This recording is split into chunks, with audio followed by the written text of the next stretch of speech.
Olá, seja bem-vindo a mais um episódio do Meta Doctors Talks. Nós estamos aqui para levar um pouquinho de gestão e negócios para você, médico, que está dentro da nossa plataforma. E hoje eu tenho uma convidada muito querida, muito especial, e eu tenho certeza que ela vai explodir a sua cabeça, porque sim, vamos falar de dinheiro. E quem é que não gosta de dinheiro? Mesmo sendo um assunto meio que proibido dentro da medicina, mas nós vamos desvendar mistérios aqui que talvez faça você, alavancar as suas finanças. E eu estou com ela, Luana Hall.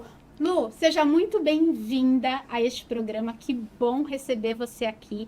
Espero que você se sinta à vontade, se sinta em casa, e eu tenho certeza que a gente vai levar muitas informações de qualidade.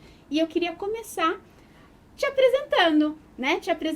Gente, ela é minha mentora de finanças, então observe que ela faz alguns milagres. Lu, conta pra gente quem você é, como que você entrou no mercado financeiro. É difícil ter mulheres nesse mercado financeiro. Mas conta um pouquinho pra gente da sua história, pra gente conhecer. Então, primeiramente, muito obrigada, Fernanda, pelo convite. É realmente um prazer estar aqui falando com vocês. E vamos falar um pouquinho, sim, sobre essa questão de planejamento, investimentos e principalmente dinheiro. Porque, por mais que às vezes a gente não queira, o dinheiro é extremamente necessário. Então, a gente precisa dele. Não é só para bens de consumo, mas para nossa qualidade de vida, para nossa sobrevivência. Então, ele é necessário, sim. Me apresentando, então, um pouco, meu nome é Luana, eu sou especialista de investimentos e planejadora financeira, tenho aí uma carreira de 10 anos dentro do mercado financeiro e realmente hoje está mudando. Hoje a gente vê um pouco mais de mulheres dentro do mercado financeiro, esse mercado já foi muito mais masculino, né? E aos pouquinhos está mudando. Eu ingressei minha carreira em cooperativa de crédito, depois eu trabalhei em grandes bancos também, corretoras de investimento. Então, aos pouquinhos eu fui acumulando essa experiência, tanto de atendimento ao público pessoa física, quanto aquelas pessoas que precisavam contratar empréstimo, cartão de crédito, aqueles produtos e serviços bancários mesmo. Então, eu pude ver essa realidade operacional dentro de banco. E quando eu fui me especializando na parte de investimentos e planejamento financeiro, eu consegui ver o outro lado também. Então, os benefícios dos investimentos, de como é importante a gente se planejar financeiramente, até o momento que eu decidi sair das grandes instituições e abrir a minha própria empresa. Então, hoje eu faço toda a parte de consultoria de investimentos e consultoria para pessoas físicas e jurídicas no planejamento financeiro, finanças pessoais. Então, tá aí um pouquinho sobre mim. E acredito que é válido eu também falar que eu tenho certificações financeiras que me permitem trabalhar da forma que eu trabalho. Porque eu acredito que, assim, hoje esse mercado de falar de dinheiro, falar de investimentos, ele ficou um pouco popularizado e muita gente fala sobre tudo, mas poucas pessoas, às vezes, têm experiência e conhecimento técnico para falar. Então, é válido eu mencionar que eu tenho as certificações que me permitem fazer o que eu faço. Que bom, Lu. Tô muito feliz de você estar aqui. Obrigada. E aí, eu queria começar a gente já desvendando... Gente, eu tô cheia de perguntinhas aqui no celular, mas eu quero começar desvendando... um segredo, né? Então, pensando na carreira do médico, o médico geralmente ele passa ali todo o período, né, da faculdade, sempre segurando a parte financeira. A faculdade são muitos anos, são muitos gastos, não dá para trabalhar e estudar ao mesmo tempo, são pouquíssimos que fazem isso, é muito focado. Então, você tem ali uma escassez financeira, vou dizer assim. E aí você sai e começa a dar plantão ou vai para residência e esse dinheiro começa a aparecer. E aí ninguém tem educação financeira, né? A gente não tem na faculdade, a gente não tem na escola e esse dinheiro começa a brotar.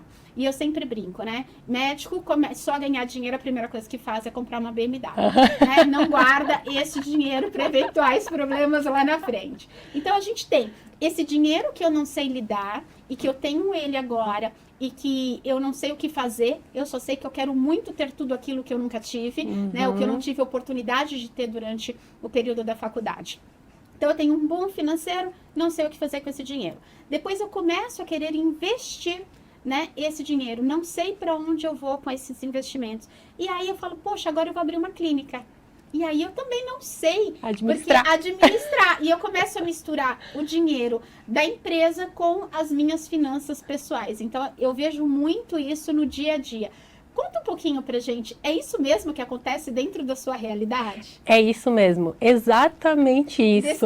Descreveu. Acabou o nosso programa. Vamos embora. Foi exatamente isso que eu descrevi. É exatamente isso. Eu diria que, assim, realmente a vida acadêmica do profissional, do médico, ela é muito extensa e ela não para, né? Só que ali naquele início é muito mais difícil. Ela é muito ativa, né, essa vida acadêmica. Então, é exatamente isso que tu falasses, né? A gente não consegue focar em outra coisa que não seja estudar e a gente precisa segurar porque a gente não tem como trabalhar e estudar. Porque é muito exaustiva a vida acadêmica, né? Não tem condições. E aí, o médico descobre uma coisa. Quanto mais eu dou plantão, mais eu ganho. É exatamente isso. E isso daí eu até diria que pode virar um vício. Porque o que vai acontecer? Esse profissional, ele saiu da faculdade, começou a dar os plantões e ele não sabe lidar com o dinheiro porque em nenhum momento da vida acadêmica a gente teve uma matéria falando sobre educação financeira. Exato. A gente não precisa ser expert em investimentos, no mercado financeiro, mas a gente precisa entender como gerir o nosso dinheiro, como gerir o nosso orçamento. E a gente não aprende. A gente não sabe a diferença de um ativo e de um passivo dentro do nosso orçamento, né? E não tem como julgar, porque a nossa cultura, a cultura do brasileiro é assim, né? Só que aí esse médico, ele vê que ele tem potencial de trabalhar muito e ganhar muito, e por todo esse tempo, exatamente como tu falou, talvez ele viu outros colegas, outros amigos dando um salto na carreira e ele estava lá, estudando. Quando ele vê que ele consegue dar esse salto na vida pessoal dele, ele começa a adquirir um monte de passivos. E aí é que tá a diferença. Um monte de coisas que vão tirar dinheiro do seu orçamento e não colocar dinheiro dentro do seu orçamento. Então ele se vê na famosa corrida dos ratos. Eu preciso trabalhar mais para fazer mais dinheiro, para comprar mais coisas e eventualmente para pagar as coisas que eu comprei que são um passivo, que tiram do meu orçamento. Um exemplo, a BMW. Ela não nos gera receita. Só despesa. Só despesa. A manutenção é mais caro, o seguro é mais caro. Eventualmente, se foi financiado o carro, a gente tem uma taxa de juros para pagar, a gente tem a parcela, o combustível também é mais caro. Então, é isso que acontece. E aí, de repente, a gente tem a virada, vamos fazer a clínica. Só que a mesma coisa que acontecia na vida pessoal passa a acontecer também na vida empresarial. Então, de repente, a gente vai querer o melhor espaço, os melhores profissionais, que aí bons profissionais não custam barato. A gente não sabe fazer essa divisão do que é PF, pessoa física e pessoa jurídica, então a gente mistura. Não sei quanto que está tendo de lucro na minha clínica. Eu não sei qual que é a minha margem. Eu não sei que produto, de repente, eu deveria focar mais, que serviço, porque isso é estratégia de negócio que a gente não aprendeu numa faculdade. E aí a clínica começa a ir mal, você tá dentro ali da rodinha dos ratos, ou seja, você precisa fazer mais dinheiro. E aí o que eu vejo na prática é muitos médicos voltando para o plantão, porque é o dinheiro que roda rápido, voltando para o plantão, fazendo plantão para cobrir o buraco da clínica. Isso é muito, muito comum. E essa semana, hoje é início de semana, para vocês que estão aí, mas essa semana, que foi ontem, né? Eu vi uma coisa muito interessante. O médico falou assim para mim, Fernanda, se eu tivesse tido uma educação financeira lá na faculdade, o tanto de dinheiro que eu perdi, ele já tinha 15 anos de formado, o tanto de dinheiro que eu perdi nesses 15 anos, provavelmente hoje eu estaria pensando em aposentadoria. E hoje eu estou pensando em coisas que eu possa ganhar mais dinheiro e fazer mais dinheiro para que eu possa ter uma vida mais tranquila. E é isso mesmo que a gente vê na prática. Com certeza. E tem uma coisa, quando a gente está imerso na nossa rotina de trabalho, muitas vezes a gente foca só em trabalhar, para fazer dinheiro, para bancar o nosso padrão de vida atual. E a gente esquece do amanhã. Exato. Uma coisa que eu gosto muito de falar, estatisticamente, a maioria de nós viveu, se não metade, menos da metade do que tem a viver ainda. Porque eu não sei qual que é... A gente aqui, certo, vamos ter vários públicos de diferentes idades, mas para a mulher a estatística de vida, a expectativa de vida são 80 anos. Então, a mulher que tem 40 anos, estatisticamente, viveu metade do que tem a viver. mas a gente esquece de fazer esse cálculo. E aí eu penso, poxa, se hoje eu vivi metade do que eu tenho a viver, como que vai ser a próxima minha metade de vida? Talvez eu não esteja tão ativa quanto eu estou hoje. Exatamente. Só que muitas vezes a gente só vai pensar nisso 5 anos da nossa aposentadoria, 10 anos de repente, né? Daquele momento que a gente vai querer diminuir a nossa jornada de trabalho. E aí é um problema. Porque a gente já não tem mais o tempo ao nosso favor para a gente conseguir a maravilha dos juros compostos, né? Que só o tempo vai nos proporcionar. Exato. É igual a nossa experiência profissional. Tem coisas que, por mais que a gente adquira conhecimento, é só a experiência, só o tempo que vai proporcionar para a gente. Exatamente.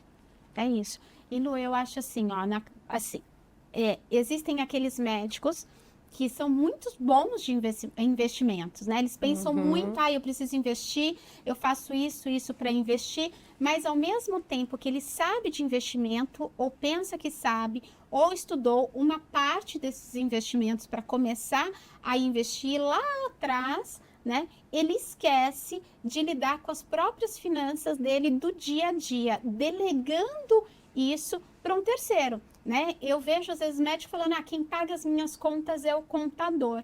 Eu falo, tá, mas você sabe o quanto que entra e o quanto está saindo, quanto está sobrando, quanto você está investindo? Eu sei, eu tenho tudo aqui. Como você tem tudo aí, né? Que bom que você tem tudo aí, porque eu não tenho. Eu tenho uma planilha gigantesca que toda semana eu tenho que alimentar. Eu fico feliz, né? Mas eu não tenho essa capacidade. Mas quando a gente vai um pouquinho mais a fundo, ele não tem tudo ali. Ele tem ideia. E ele tem noção do quanto que entra. E quando a gente planilha isso e que a gente dá essa visualização financeira para ele, o que que a gente percebe, né? A cara de espanto. Porque ele percebe o quanto que ele está gastando e que talvez diminuir algumas coisas básicas do dia a dia vai sobrar muito mais recurso do que aquilo que ele imagina. E aí ele começa a sair dessa rodinha dos rachos. Com certeza. É assim, ó, é botar no papel. Isso vai trazer clareza pra gente, né? Porque uma frase que é muito boa, a nossa mente mente. Mente muito. Muito. Ela nos engana. É. Então, às vezes, a gente acha que sabe. O que é muito bom a gente ter noção, porque tem as pessoas que não têm a menor noção. Né? Então, é muito bom a gente ter noção, mas é melhor ainda, inclusive para nossa tomada de decisão, a gente ter isso num papel. Exato. Então, aqui no papel, numa planilha, né? Numa planilha a gente consegue ver, qual está sendo o meu custo? Vamos pegar um pouco da pessoa física e depois a gente passa para a empresa, né? Uma clínica, por exemplo. Quanto está sendo o meu custo de vida pessoal? Isso é importante eu saber para saber qual é o faturamento que eu preciso ter na minha clínica. Está totalmente interligado, né? Então, qual é o meu custo de vida pessoal? Dentro disso, com cada coisa, com o que eu gasto? O que eu poderia fazer diferente?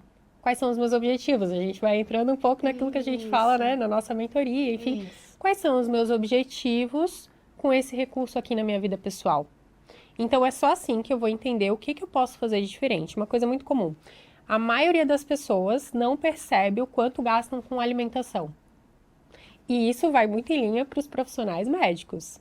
É um café aqui, é um almoço aqui. Quando a gente fala na questão de plantões também é mais ainda, né? Então, também tem a questão de gastar com alguma coisa por conta do merecimento de outra coisa. Mas isso depois A gente entra em merecimento, a gente entra em status, né? Isso. E assim, não é que... E levando para a área estatística, a medicina ainda está no topo dos bons ganhos, ou seja, né, ainda é uma profissão que traz a melhor remuneração, digamos assim. Então, se ela é a profissão que traz melhor remuneração, o que está acontecendo que o médico se sente mal remunerado?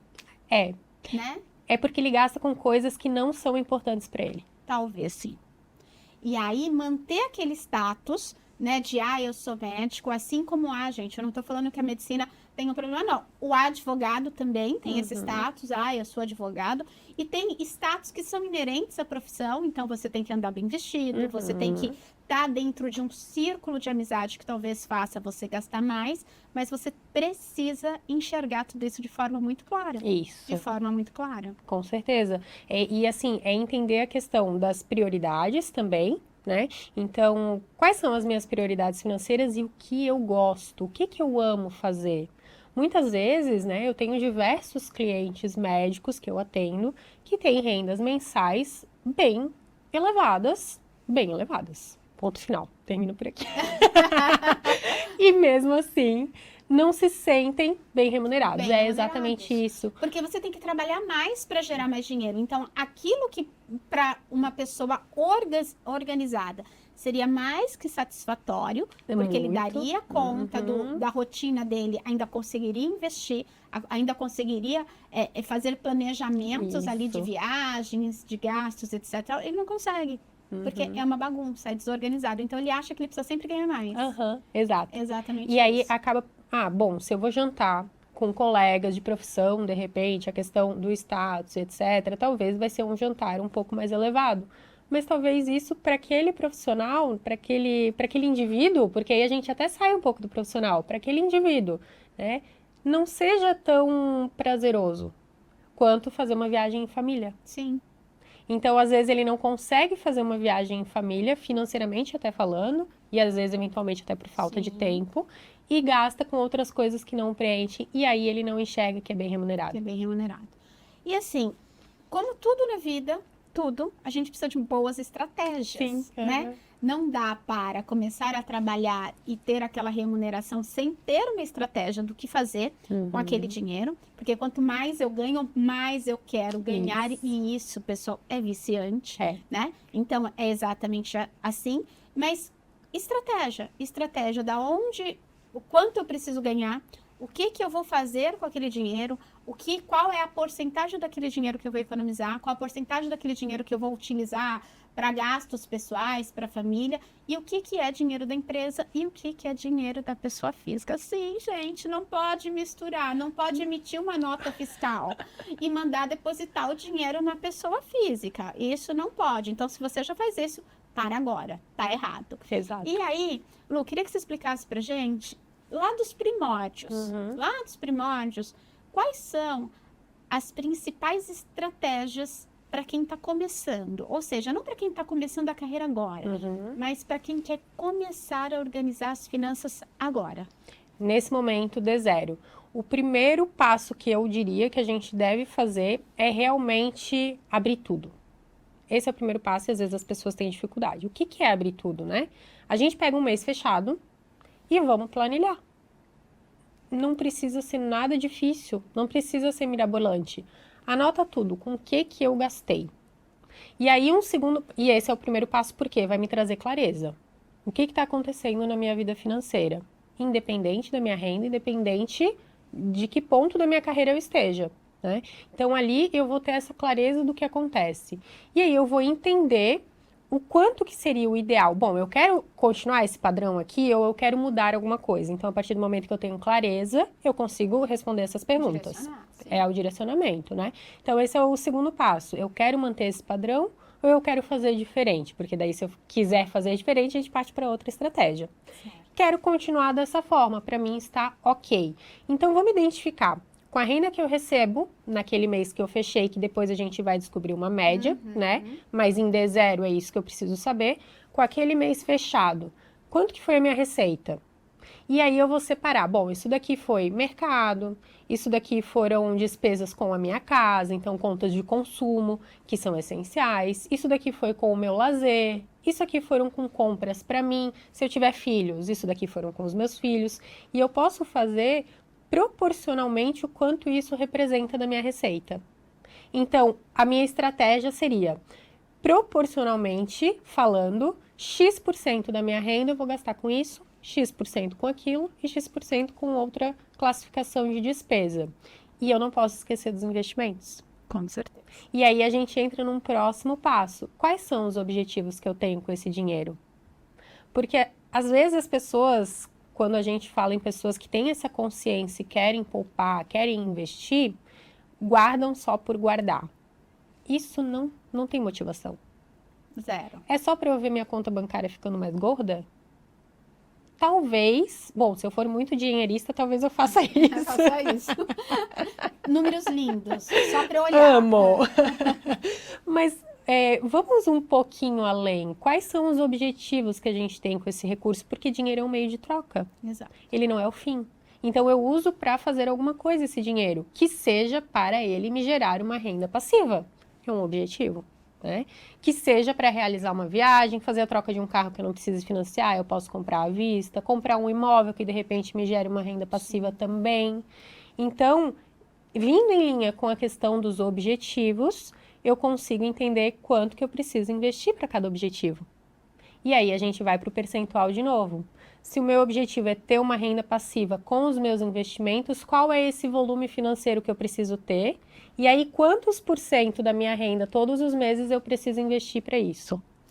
E acho que é bem importante, assim, né? Você ter a clareza de quanto você recebe no mês, porque muitas, não sei com você, mas comigo, não só médicos, mas muitas pessoas não têm essa clareza, gente, nem eu tinha, essa clareza de quanto você recebe no mês, né? Por quê? Porque o médico tem vários ganhos. Várias fontes diferentes. Várias fontes. Então, ele recebe um picado aqui, um picado ali, daqui a pouco. Mas tá, qual que é a sua... qual é a sua média? Sua média é 50, é 100, é 200, é 300, é 1 milhão por mês? Não importa, mas qual é a sua média? E a gente só consegue achar uma média comparando o ano anterior. Isso. Né? Então, eu preciso abrir minhas contas. E aí, quando a Lu fala assim, né? Você tem que anotar tudo que você gasta. A gente dá até desespero no coração. Fala, que hora que eu vou anotar isso, querida? Que hora? Né? Dá aquele desespero no coração. Mas dá para trabalhar com o mês anterior. Então, puxar ali os extratos todos, né? Planilhar aquele extrato todo, olhar um por um. Mas, Fernanda, isso dá um trabalho? Né? Estratégia, ganhar dinheiro dá mais trabalho. Dá mais trabalho. Então, é melhor você ver o quanto você precisa ganhar, o quanto você vai economizar, porque correr atrás desse dinheiro dá muito mais trabalho do que debruçar ali 1, 2 dias, um final de semana, para planilhar aquilo e falar, então tá, eu gasto com isso, planilhar e categorizar, né? E a Lu tem uma planilha fantástica. Planilhar, categorizar e enxergar mesmo ali o que você está gastando e o que você não está gastando. E levar um susto, talvez. E eu acho, assim, o susto a gente sempre leva, eu vou até pular, mudar de assunto. Mas, assim, o que eu acho também, que há ali o medo de olhar. Muito. Né? A gente tem medo de olhar para os nossos gastos, para entender realmente, principalmente... Eu vou trazer um pouco aqui, não que eu seja feminista ou, né, mais ali pro lado masculino, mas o homem, ele tem aquela história de querer prover para a família, né? E quando coloca na mesa, ele fala, meu Deus do céu, eu tô gastando tudo isso, né? Esse medo de olhar para o quanto é o gasto, né? Vai ver, a mulher comprou uma bolsa nova com o dinheiro do marido, na hora que você olha, você fala, meu Deus, ela gastou isso com a bolsa. Ela gastou isso com a bolsa. Então, assim, mas o medo de olhar para aquilo faz muita gente se afundar cada vez mais, né? Eu tenho até um caso bem emblemático de um casal de médicos que eu atendi, fez o processo comigo de consultoria, mentoria, enfim. E assim, eles tinham um faturamento excelente. Na clínica, as despesas eram baixas, né? Então, quando a gente fala faturamento é diferente de lucro, mas o lucro deles também era muito alto. E ainda assim, eles precisavam pegar empréstimos para pagar as contas do mês, na pessoa física. E isso veio muito da questão do medo de olhar. Eu tenho medo de ver o que está acontecendo, porque eu sei que tem alguma coisa que não está boa, porque mesmo tendo um lucro alto, eu preciso recorrer a empréstimos bancários para dar conta de pagar as minhas obrigações do mês. Então, tem alguma coisa que não está indo bem. E aí vem o medo. Só que chega um momento que, às vezes, até as contas, as parcelas dos empréstimos não estão mais conseguindo ser honradas. É fatura de cartão de crédito que está no parcelado. E aí a gente pensa, nossa, mas com uma renda tão boa... Mas é a questão de viver, às vezes, um padrão acima, tudo ser urgente e importante, a questão do imediatismo. E a gente precisa aprender que nem tudo é urgente, nem tudo é importante, né? Enfim, e aí o que a gente faz? Poxa, a gente já tem receita para isso. É muito mais fácil. É tirar o bloqueio, o medo de olhar, e aí é importante o auxílio de um profissional. Sim. Porque esse profissional vai te obrigar a olhar. Né? Então, a gente ali na nossa reunião é obrigada a olhar, mesmo que não queira. Péssimo isso. Mesmo que não queira, a gente vai olhar. Mas essencial. É essencial. E com uma renda alta, é muito tranquilo de sair dessa situação. é tirar o medo, buscar um profissional capacitado para orientar, né? Saber o que o profissional precisa saber o que está fazendo, o que está orientando. Né? Então, isso é super importante e é muito fácil. E não é uma impressão minha ou é uma coisa do mercado? E aí você vai poder me trazer isso com mais consistência. O homem tende a investir mais do que a mulher? Normalmente, sim. Tá. Porém, na minha base de clientes... É o contrário. É o contrário. Entendi. E, estatisticamente falando, a mulher ela é mais cuidadosa ao investir. Então, muitas vezes, né, tem uma pesquisa da B3, né, que é a nossa bolsa de valores aqui no Brasil, tem uma pesquisa que diz que estatisticamente a mulher ela é mais cuidadosa, então quando ela pega para si o hábito, a constância de realizar os investimentos, ela faz melhores investimentos do que o homem. Entendi. Por conta desse cuidado. Talvez o que falte é o incentivo, né, de a mulher olhar mais para as suas finanças e olhar mais para os seus investimentos. Tá. E aí, falando do meu público, né, principalmente as mulheres que eu atendo que são médicas, todas elas são investidoras. Olha que legal. E aí vai diferente daquele casal que eu atendia, que era o homem que gerenciava as finanças, e por exemplo, totalmente diferente. Tem outros médicos que eu também atendo que são homens que não têm o hábito do investimento. Então, na minha base, é um pouquinho diferente. E Lu, olha só, eu sempre brinco assim, que o excesso de informação gera desinformação, né? E eu vejo hoje muita informação na internet. Vamos pegar toda hora ali, tem um guru falando que você vai se dar bem, assiste o meu podcast que você vai aprender a investir. Olha, segue o meu canal do YouTube que tem várias dicas lá de investimento. E a gente tem também o gerente do banco que fica ali te ligando, falando, olha, eu tenho um investimento ótimo para você, vamos pegar aquele dinheiro que está no investimento X e jogar aqui para o investimento Y. E às vezes a gente cai em ciladas. Eu já caí em algumas ciladas do banco, o dinheiro ficou preso, você precisando de dinheiro, você não pode tirar, porque ele acabou indo para um investimento ali de longuíssimo prazo. E como que a gente corre dessas ciladas? Qual a dica para a gente correr dessas ciladas? Assim, eu entendo que hoje tem diversos profissionais no mercado e são diversos formatos de atendimento que a gente pode buscar. Então, tem o profissional que trabalha num banco, que é o gerente do banco, que vai te dar sugestões, lembrando que ele está trabalhando para o banco. Então, ele vai te sugerir produtos do banco. Nós temos os profissionais que trabalham nas corretoras de investimento. E eles trabalham na corretora de investimento. Então, eles vão te sugerir, muito possivelmente, produtos que sejam para bater uma meta da corretora, ou até, muitas vezes, para pagar o próprio salário daquele profissional. Porque dentro do mercado financeiro é um pouco diferente a questão de remuneração. Depois, de repente, a gente pode falar sobre isso, né? Se couber aqui no nosso tempo. Mas, assim, a gente tem profissionais muito bons e tem profissionais ruins no mercado financeiro, como em qualquer profissão. Isso eu sempre gosto de deixar muito claro. Acontece que é um sistema. Então, eu já trabalhei dentro de um banco, eu já trabalhei dentro de uma corretora, e hoje eu acredito que o melhor modelo é da consultoria independente, onde o cliente, ele paga para aquele profissional. E aí o profissional está trabalhando para quem? Para o cliente. Então, o profissional vai indicar, independente da corretora, independente do banco, vai trabalhar exclusivamente para o cliente. Hoje é o modelo que eu atuo e é o modelo que eu acredito. Bom, eu não quero pagar para um profissional. Então, eu diria que um outro caminho que a gente pode seguir é, no mínimo, entender os produtos de investimento, os produtos oferecidos por aquele banco ou corretora, para não cair em cilada. Então, a gente tem duas opções. Ou a gente busca um profissional independente, ou a gente entende o mínimo, para entender que aquele produto que aquele profissional está me sugerindo, ele não serve para mim. É muito comum, eu tenho vários casos, de médicos que têm previdências privadas horríveis. Porque o banco, normalmente, assim, eu não sei se eu posso falar as instituições, melhor não. Ah, você que sabe. Estamos aqui abertas. Você que sabe. Você manda. Mas assim, a gente só bate papo. Com uma rentabilidade muito aquém, né? Uma rentabilidade que ela não supera nem o que a gente chama que deveria, pelo menos, entregar a nossa taxa Selic, que é a remuneração básica. Não entrega isso e tem uma taxa de administração alta. E a gente tem alguns formatos de previdência. E tem formatos de previdência que são ofertados para esses profissionais, mas que esses profissionais acabam se prejudicando em vez de se beneficiar com aquele formato de previdência. Para exemplificar, né, existe o PGBL e o VGBL. O PGBL é indicado única e exclusivamente para quem faz a declaração de imposto de renda no modelo completo.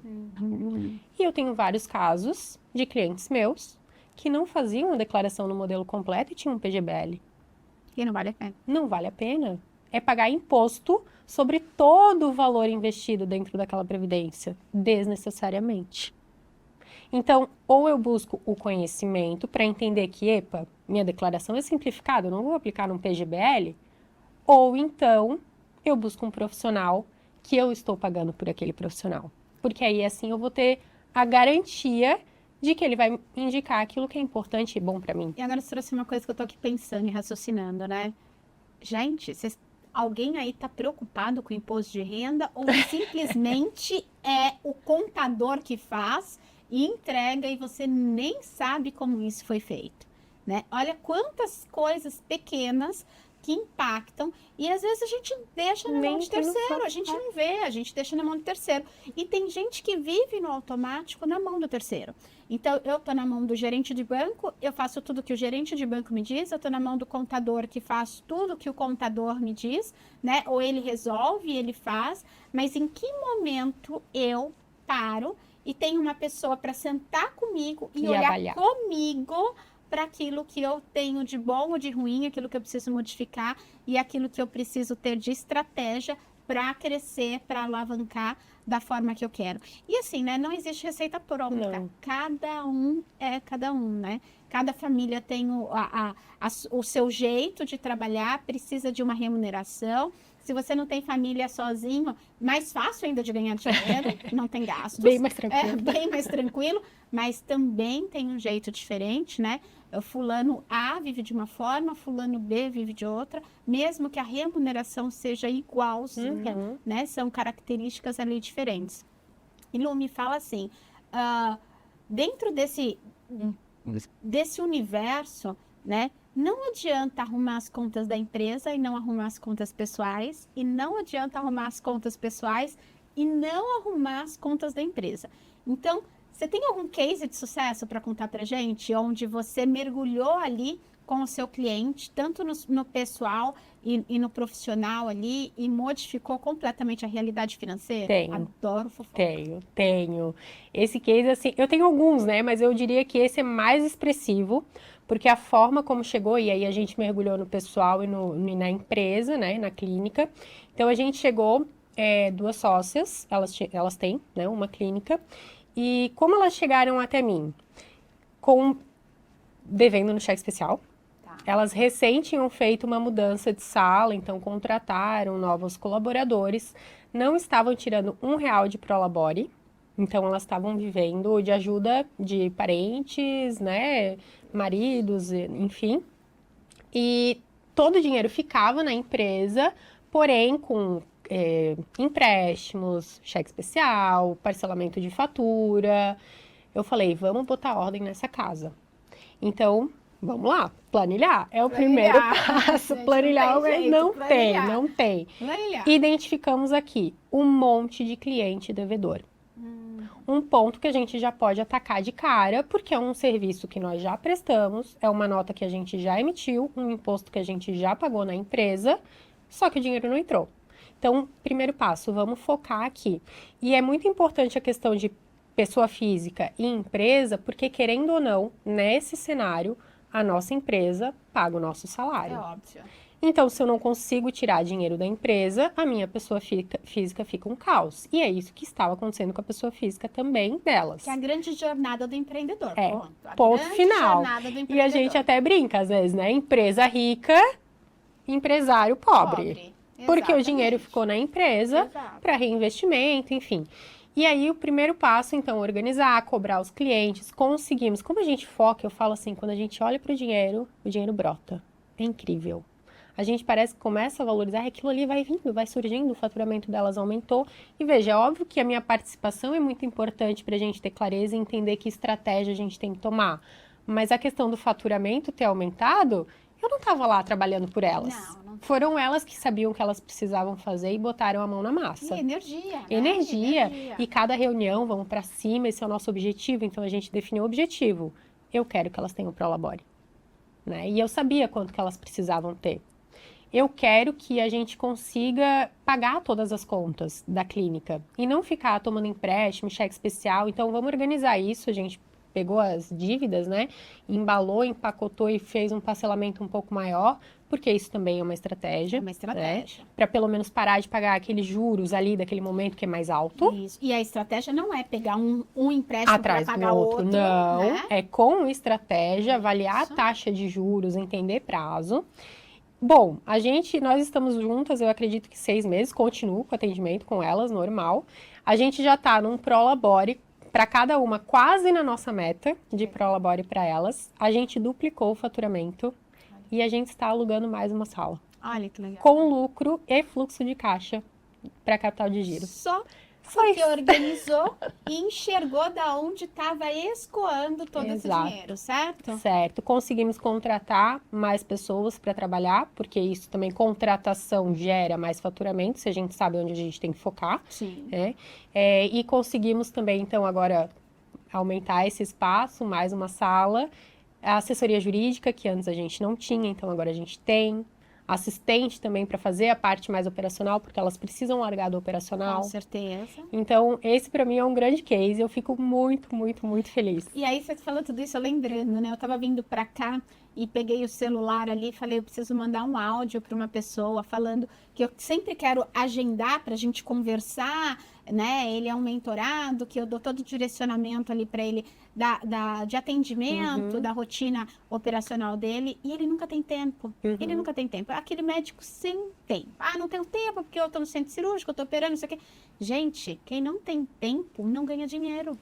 É verdade. Quem não tem tempo não ganha dinheiro. Então, se você está sempre imerso no seu operacional, você está sempre ali, não tem tempo, está com o paciente, agenda lotada, você está operando, daqui a pouco você está dando aula, enfim, em que momento você para olhar as suas finanças, em que momento você para fazer as suas estratégias, em que momento você para olhar para a sua vida pessoal, para a sua vida profissional, ou seja, se você não tem tempo para tudo isso, você não vai ganhar dinheiro. E aí você falou, eu acho que o que todo mundo gosta de ouvir, né? Que assim, olha, em 6 meses, foi o que ela disse, gente, eu só estou repetindo. Em 6 meses, elas praticamente triplicaram o faturamento, melhoraram a vida, né? Vida financeira, organizaram, chegaram ali na meta do Prolabore. Estamos quase, tá falta lá, só um pouquinho. Calma, ali, gente, né? vai chegar lá, meninas. Vai chegar, ano novo, vida nova, tudo muda, tudo flui melhor. Qual que é a média de tempo em que a pessoa vira chave?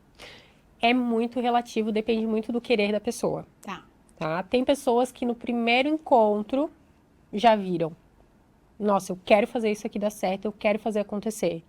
Às vezes tem gente que a gente tá lá no 3º mês e ainda não virou a chave. Não virou.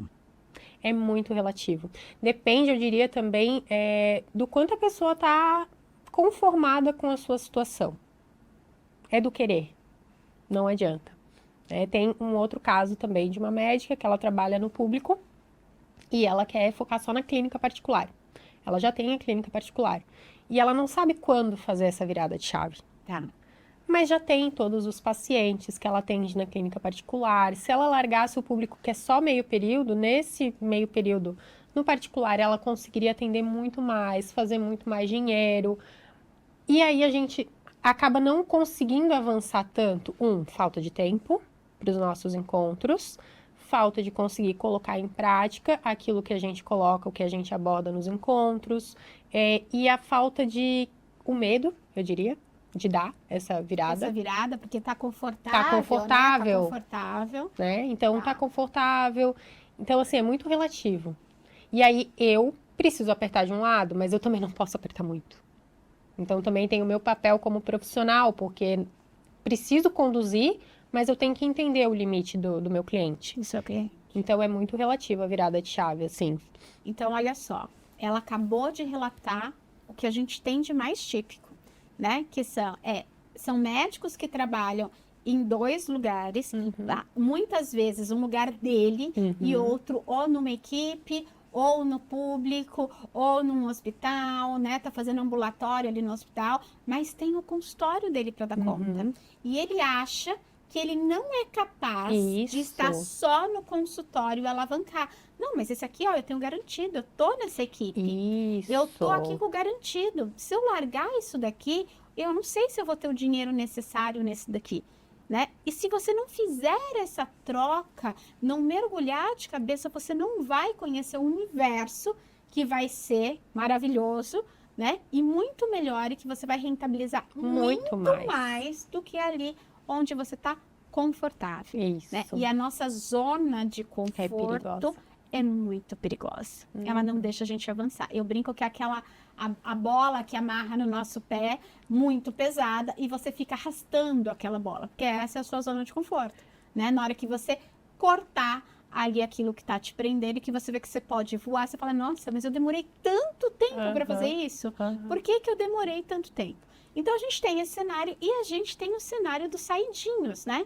Que eu brinco. É a pessoa que já fala, eu não quero depender de ninguém, eu já vou abrir 3, 4 clínicas, não é uma só, 3, 4 clínicas e vou ganhar o universo. Isso também é perigoso. É também. Então, a gente tem os extremos. Tem os extremos. Então, ter a estratégia certa e ser orientado por profissionais corretos para que você, né, siga ali uma linha que é a linha mediana, fora dos extremos, todo extremo é ruim, né?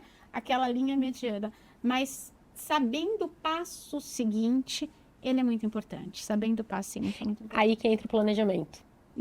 Então, planejamento, assim, para mim, é tudo. Eu até planejar uma agenda, a gente começa o planejamento por aí. Então, entender como que eu vou organizar meu tempo para ter tempo. A gente antes, né, a gente estava falando de agenda. Então, se eu tenho uma agenda, eu estou me planejando. Se eu faço a minha organização financeira, eu também vou olhar para frente, eu vou me planejar. Se eu quero atingir um objetivo de investimento, eu vou me planejar para fazer isso.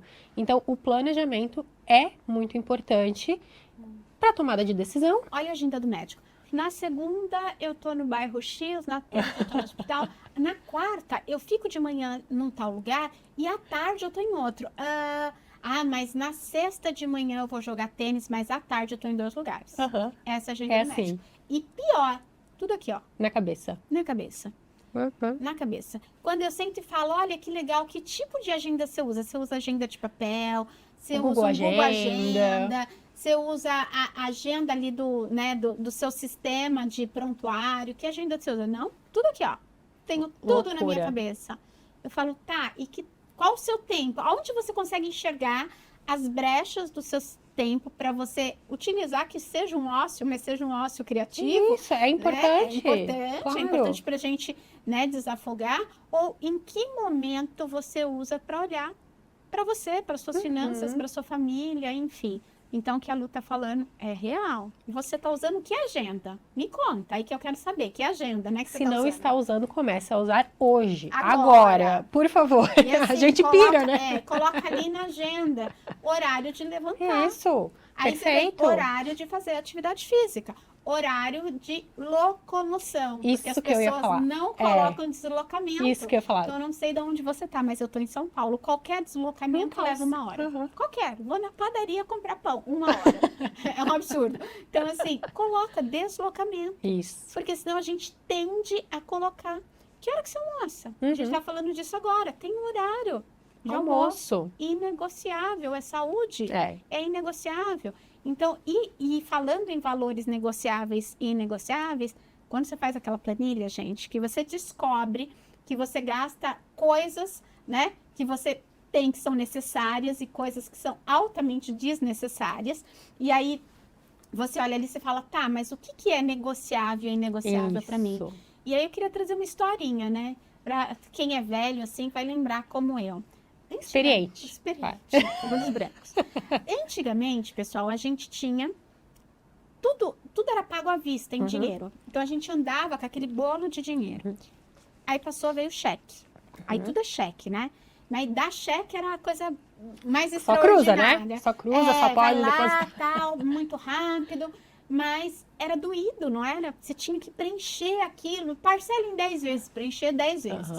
Aí inventaram a maquininha que preenche o cheque. Sim. Rapidinho. Aí não doía mais, porque só assinava. Mas ainda era difícil. Aí vamos inventar o cartão. Aqui, ó. E aí você vai passar, né? Um negocinho de plástico, você passou, pronto, mas estava difícil, você tinha que digitar a senha. Ainda era doído, né? Você tinha que digitar isso. Ah, não vou comprar. Você nem terminava a senha, você pensava. Fazia a pausa do pensar. E aí, pronto, a aproximação. Você não precisa pensar. Cartão, você precisa aproxima relógio, você aproxima o celular. Você não pensa, né? Não sei com você aí, mas comigo os gastos aumentaram consideravelmente. É muito fácil. É muito fácil, porque a gente não pensa.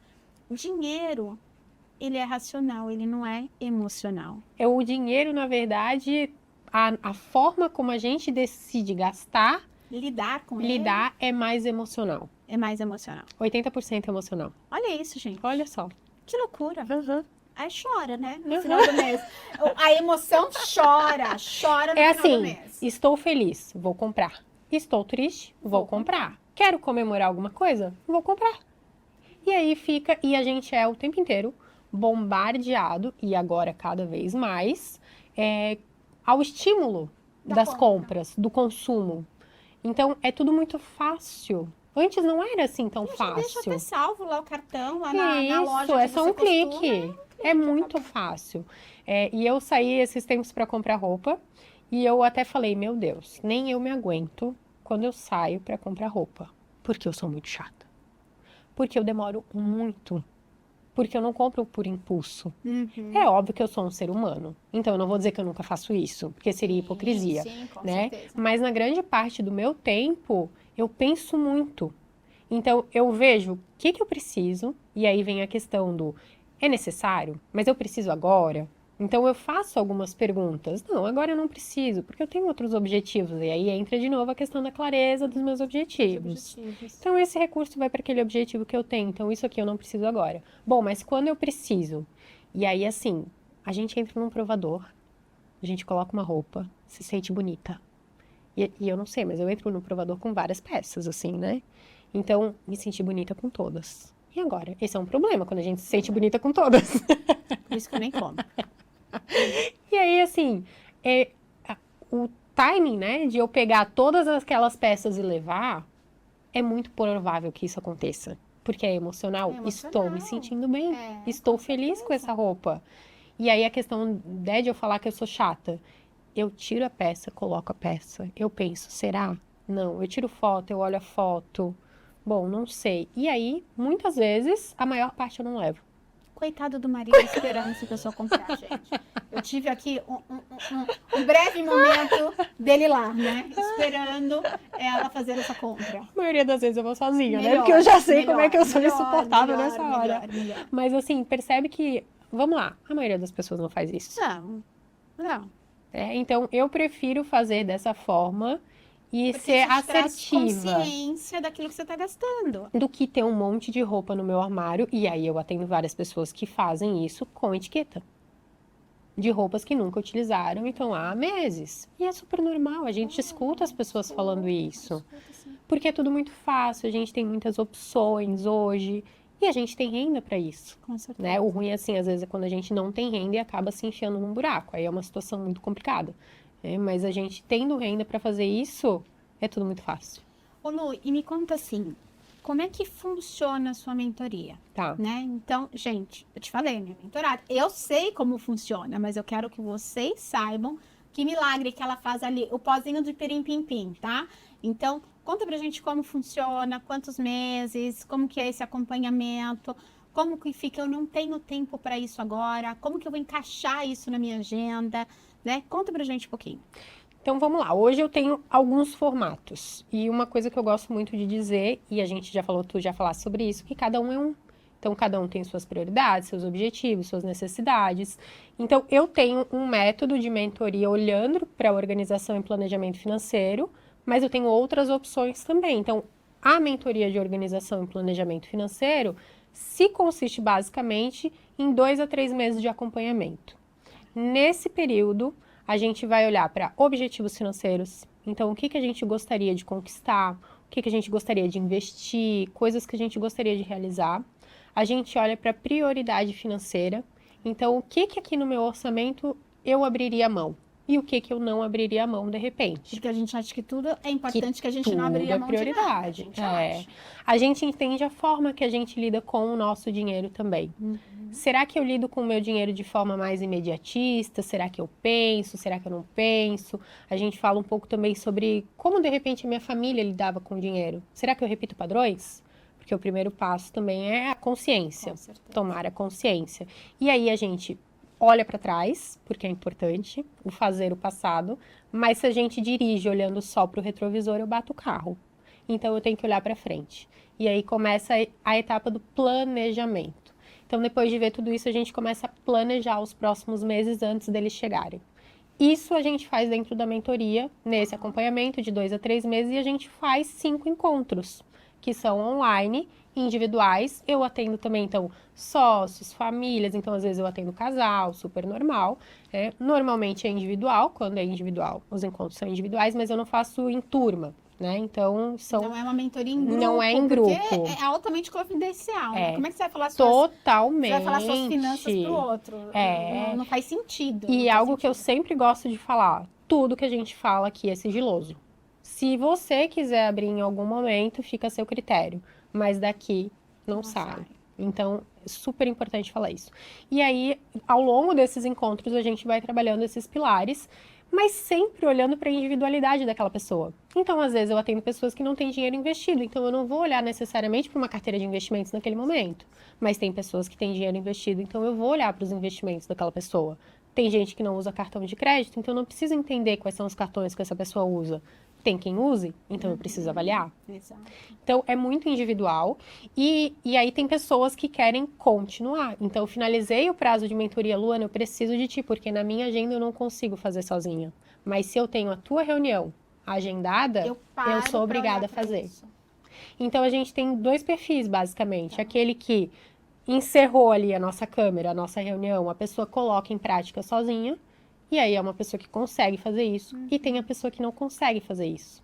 Então, nos encontros, a gente faz aquilo que seria ideal ela fazer sozinha, mas como ela não consegue, nós fazemos juntas. Ótimo.